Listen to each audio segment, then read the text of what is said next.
Hello everyone, welcome back to CSE Core Concepts in my series of Artificial Neural Networks.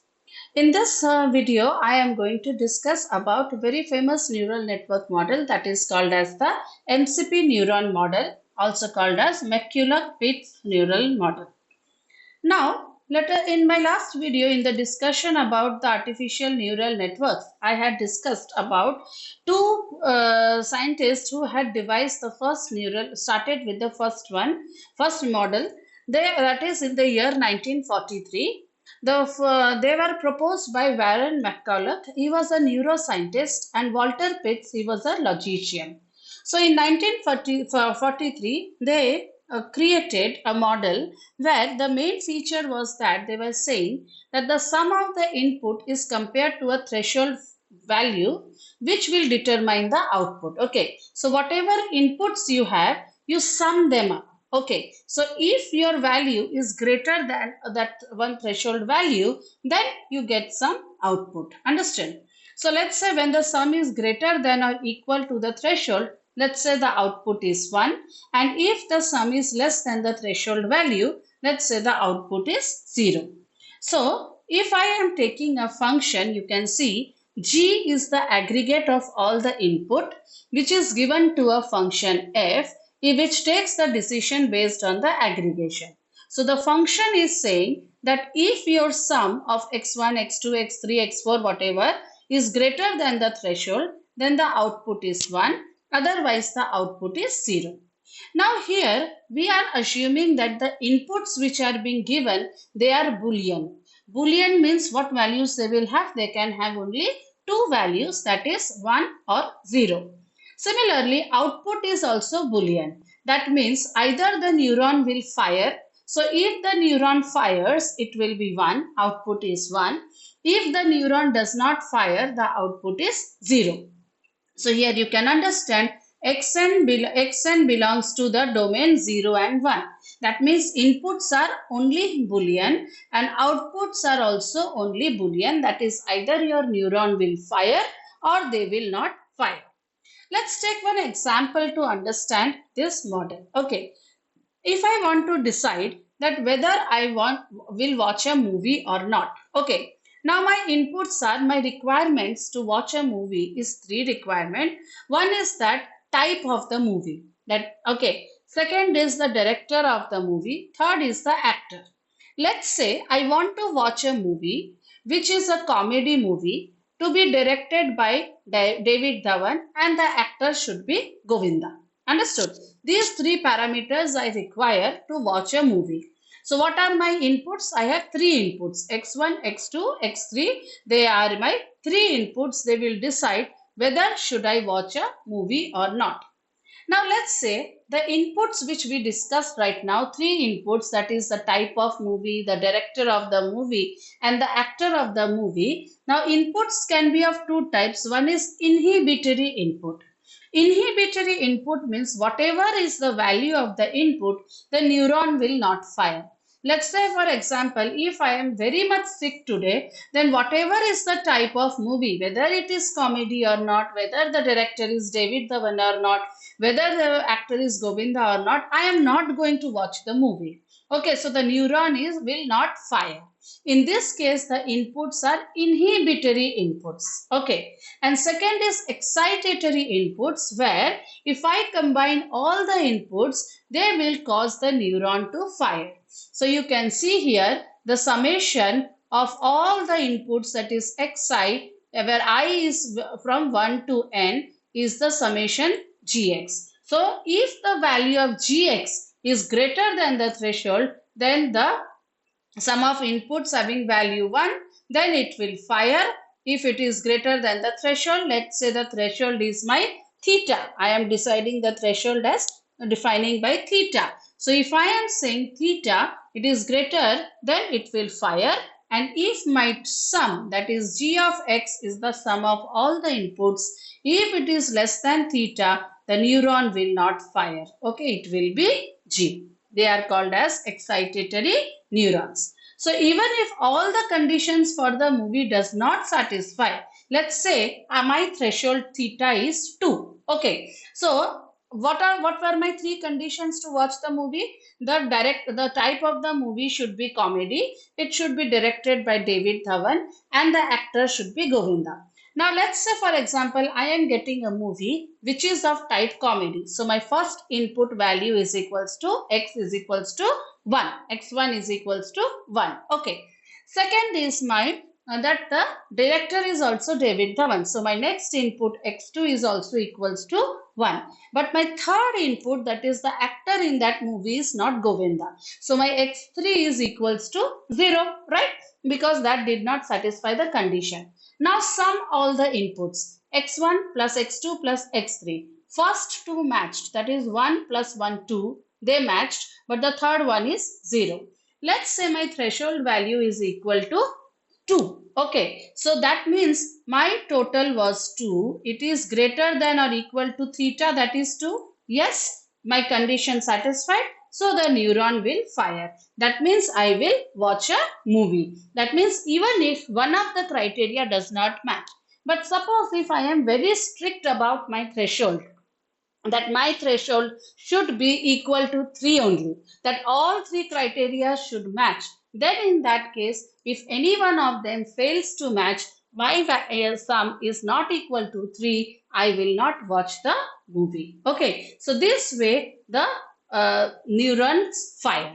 So MCP neurons, this is the characteristics of this model, that is MCP model.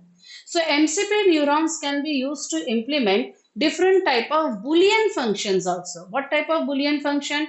On, or, and, not. What is AND function? Let's see. In the case of AND function, the threshold value is 2. What is AND function? If you know, then you must know that AND means when two values are ones. If I am talking about two inputs, when all the inputs are 1, then only AND output is 1, right? So minimum you require 2 inputs for a Boolean function of this type, AND or, right? So if both of them are 1, then only you get a yes for AND, right? So MCP neurons can be used to implement them, and will fire only when all inputs are on. So at least you require 2 inputs for AND, so threshold is 2. Or will fire only one of the input is 1. Okay, logical OR, I hope you know. So logical OR will fire only one of the input is on, that is the threshold is 1. And XOR, what is an XOR function? 0 when both the inputs are same, otherwise it is 1. Let's see now some problem. Okay, now these are my two input values, x1 and x2. Okay, so this is 0 0 1 1 0 1 0 1. So now y is my, let's say, x1 and x2. I am doing an AND operation on x1 and x2. So 0 and 0 0, 0 and 1 0, 1 and 0 0, 1 and 1 1. So what does AND function do? They say that if all the inputs are 1, then only the output is 1. Now let's plot it. Okay, this is a two-dimensional graph. This is 0 0, this is 1 0, this is 1 1, and this is 0 1.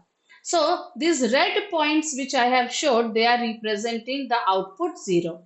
So when it is 0 0, my output is 0. When it is 0 1, the output is 0. When it is 1 0, my output is 0. But when it is 1 1, my output is 1. So I have marked it with blue. So now if I am drawing a line to separate it into two classes, I am easily able to separate them. So these 3 points fall in one class and this point falls in two class. So AND function is what? They are called as linearly separable. Means that a linear line is able to separate these values into two functions or two classes. Now let's see OR function.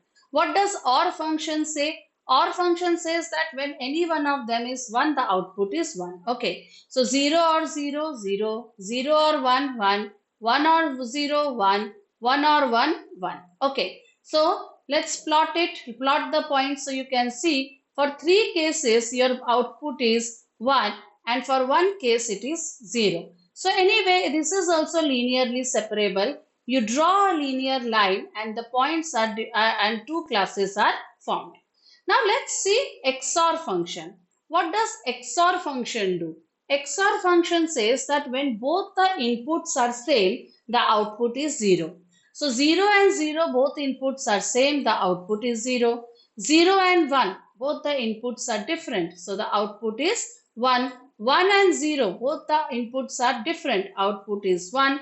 1 and 1, both the inputs are same, output is 0. So if you try to plot them, then this is the situation. For the points 0, 0 and 1, 1, you are getting the 0 values as output. And here for 0, 1 and 1, 0, you are getting 1 as an output. So this is not linearly separable. If you are drawing the line here, this is mixed. Okay, some are blue points, some are red points. If you draw the line over here, then this gets also mixed. Understood? So XOR function is not linearly separable function. So why am I telling all this is that to understand what are the limitations of MCP model. So because we have told here that the sum of the inputs and compared with the threshold.